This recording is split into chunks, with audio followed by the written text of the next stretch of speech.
everything seems set up right. What the hell happened? Absolutely Anything is Robin Williams' last film. That is apparent in some ways in this, and it's how it's going to go down. And the fact that it was released pretty much a year after his death is probably targeted and probably intentional, and I don't know how I feel about that. That being said, it is an incredibly funny film. It follows Simon Pegg's character, who basically gets the ability to make absolutely anything happen at all. And that concept is played with beautifully in this. And the implications of it are done in such hilarious and genuinely thought-provoking ways. It explores lots of concepts. Like, it explores the whole concept of the jerk genie who takes your wishes at their literal meaning. The phrase "screw you" is used to hilarious effect. And it also deals with gender roles and gender issues and gender perspectives. The whole thing about how it's kind of creepy that he could, if he wanted to, make someone fall in love with him. And that's played with beautifully with this. It is. And it's incredible to see because it plays with our perspective of intentions and meanings. It also plays with the whole perspective of, in rom-coms, an attractive, bulky, lovely hunk can do things which in the real world would seem pretty bloody creepy. And that's played with wonderfully. Genuinely wonderfully. The acting in this is absolutely top notch. Going back to Robin Williams, his voice acting in this, he plays the voice of Dennis the dog, which you'll probably figure out is something that happens later on in the film, is wonderful.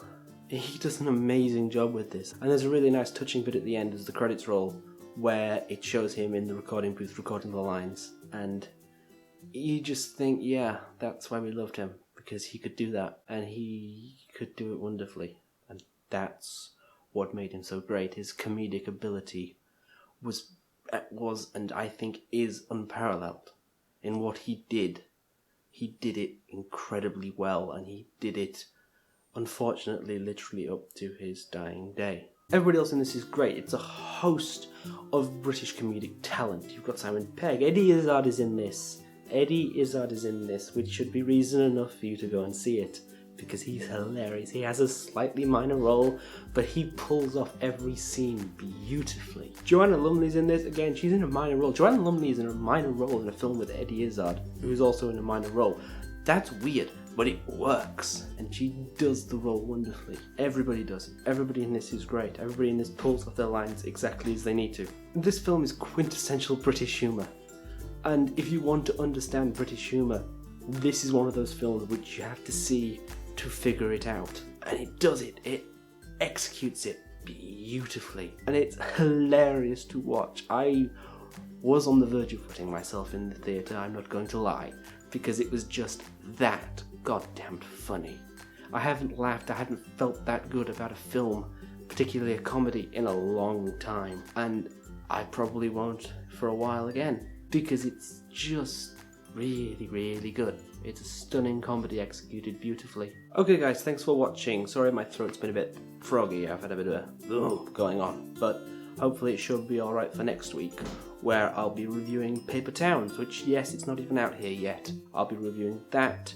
If you like this review, click the like button below if you want. I'm not your boss, I'm not your dad, I can't tell you what to do. Do it if you want, I don't know. I would say I don't care, but I do. And if you want to be caught up with next week's review of Paper Towns, click the subscribe button below and it'll go into your sub box on Monday next week. Thanks again for watching, and with any luck, I'll see you next time. Bye.